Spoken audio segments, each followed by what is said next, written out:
Do you dread getting cornered by that one family member this holiday season? Today I'm giving you 3 tools on how to handle holiday conversation this year.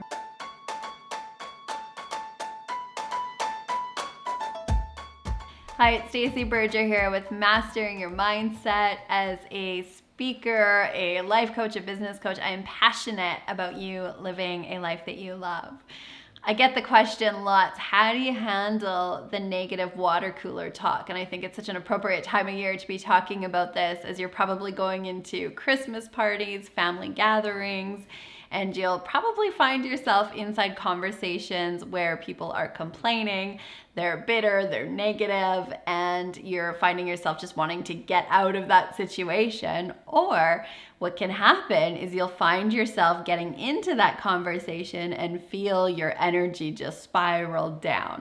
As we get into awareness work, we become much more aware of not only our own thoughts and our own language that we're using, it's also easier for us to identify other people where they're stuck in their conditions, where they're maybe being more negative, more critical, and it can impact you more. So those conversations that maybe didn't impact you once before, now you're more aware of them and you're finding them draining.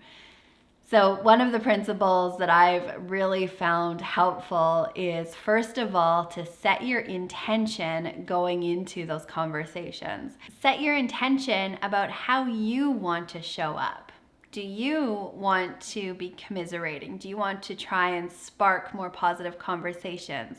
Do you want to be asking them what's going right? What are you excited about? Are you going to let them lead the conversation? So just by setting some intentions before the meeting, before the get together, you're pre-paving that energy. You're setting that intention in your mind, and it will produce a much different result.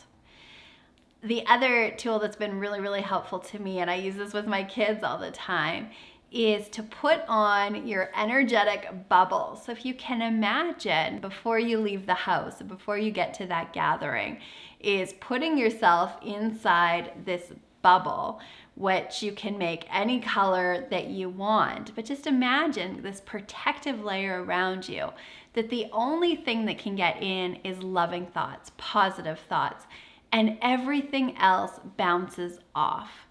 And what you're doing there, again, is you're being much more intentional about how you're going to react and respond. And when somebody wants to be critical, or they want to come to you and gossip or complain, you can just imagine those words bouncing off. Especially if you're more empathetic and you tend to take on other people's energies, this can be really important. What you're doing is you're protecting your own energy and not taking on everybody else's stuff.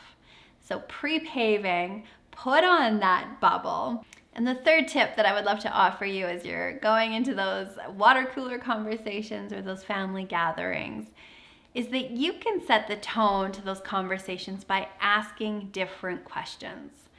The first question I ask all my clients when we get on our coaching calls together is, tell me a win. Tell me something that's going right. Tell me something that you're excited about. Tell me something you're grateful for. And what that does is it causes people to pause and really look for what's going right in their life. Most of us have been conditioned to connect on complaints. We get together and we complain about the weather. We complain about how little sleep we got. And that's what we connect on. But you can set the tone by asking, what is something you're excited about? What's one of the best things that happened to you this year? What are you dreaming for the next year? And by asking those different questions, you'll change the conversation.